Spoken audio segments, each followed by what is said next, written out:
What a time to be a Star Wars fan right now. It's the greatest time to be a Star Wars fan. Hey everybody, Just Watch the Movies here with his review of Rogue One, a Star Wars story. And I hear people saying, oh, it's a sequel to the prequels of the original films. No, just say it's set before A New Hope. That's all you gotta say. And this movie stars Felicity Jones as Jyn Erso, and her father was the creator of the Death Star, and she wants to get the Death Star plans to help the rebellion destroy the Death Star before they just destroy all the planets.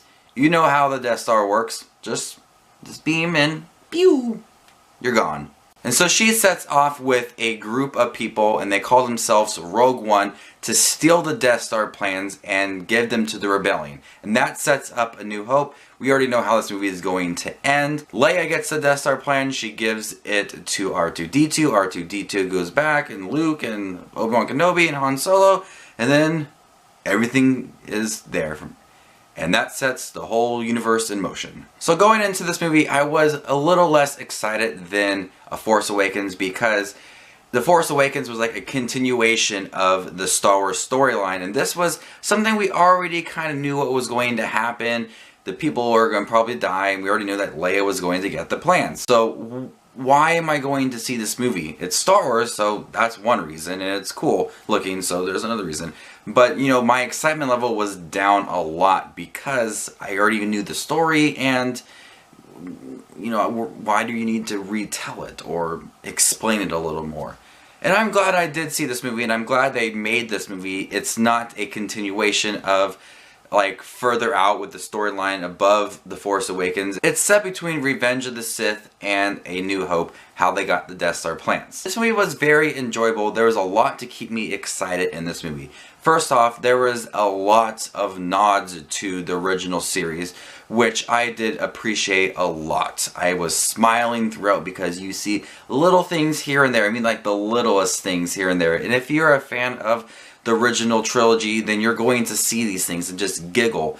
And it's not in your face. It's not trying to be something where you're like, hey, look at here, this is a nod to the original, look at here, look at over here. It's just the littlest glimpse here and there, and I really like that. And this movie was trying to stand on its own and not be part of like the Skywalker saga. It was its own little film, and that's what I really appreciate about it, is that it was still nodding to the original but standing on its own as well. This film looks beautiful. I loved the battle sequences. It reminded me so much of the original trilogy movies, and that was a great thing because it really felt like I was in the 70s watching some of the sequences that New Hope had and Empire Strikes Back had, especially with the squadrons and the TIE fighters. It all looked a lot like the original trilogy, and it's staying true and authentic to that original trilogy, which I really did appreciate. Now, we didn't get too much of Darth Vader, and I'm fine with that because going into this movie, I knew that it wasn't going to be the Darth Vader story. It was going to be about Jyn Erso and how she got the Death Star plans, and we do catch a glimpse of Darth Vader here and there, and it's not a Darth Vader film. It's a lot like the Joker in Suicide Squad, where we got a little Joker here and there. And ultimately I was kind of upset, but I'm not upset about the amount of Darth Vader we got in here because he was menacing when we did get him. We got him for like 2 scenes and he was menacing.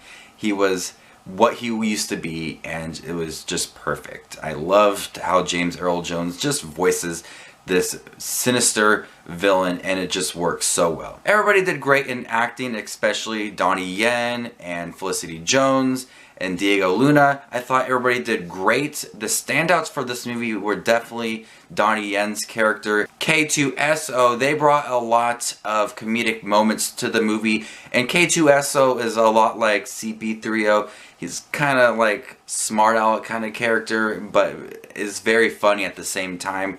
A lot more humor in this character than C3PO, but you know, C3PO, he's C3PO. You gotta love him. But K2SO was a great addition to the Star Wars universe. My issue with the film is some of its characters.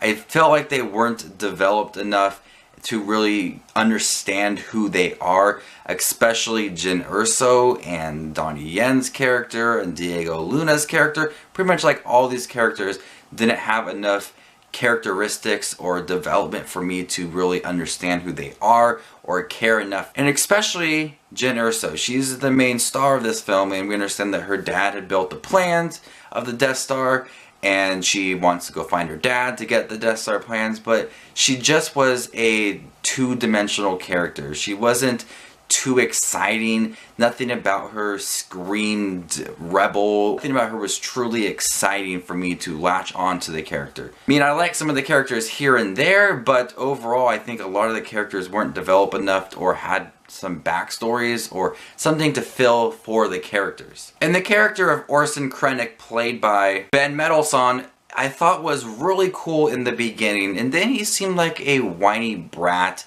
who just wanted the plans to be his because he thought he was the one that did it, and he should have the attention on him. So he didn't really have any redeeming qualities going for him. So I liked his character in the beginning, and then we learned more about him. I was like, not so much. But overall, there was a lot of things exciting in this movie. I loved how it looked. I loved the action sequences.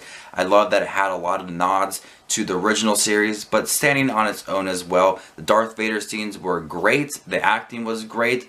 I just had an issue with a lot of the characters. I'm glad there was not a lot of Forrest Whitaker, because his voice was just, I couldn't listen to that for over 2 hours.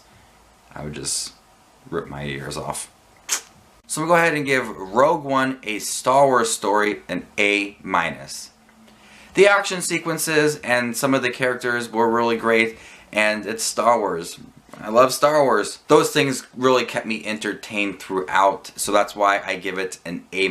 Even though that it is flawed, I do think that their whole movie was very entertaining. So, have you guys seen Rogue One, a Star Wars story? What do you think about it? Are you excited for more Star Wars stories like this? Even though it seemed like a pointless story to tell, I still had fun with it. So this is Just Watching Movies with his review of Rogue One, a Star Wars story. I am hyped out of my mind for Star Wars 8, because that is a continuation and further on in the story. We'll see how that one goes. So this is Just Watch Movies, and may the Force be with you.